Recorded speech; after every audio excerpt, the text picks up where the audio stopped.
সবাই সফল হতে চায়, কিন্তু সফলতার রাস্তাটা আমরা যেভাবে হচ্ছে দেখি, বাস্তবতা কি একটু বিষয়টা লক্ষ্য করেন।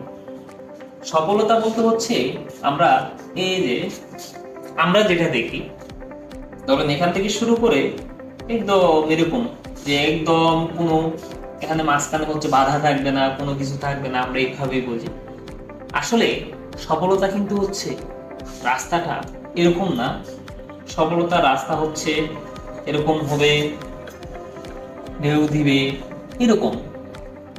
দেখেন, এখানে একটা বিষয় কিন্তু হচ্ছে ফুটে ওঠে, যখন আপনি উঠতে উঠতে উঠতে যদি এই জায়গায় এসে থেমে যান, কিন্তু আপনি আবার এখানে চলে আসার সম্ভাবনা আছে।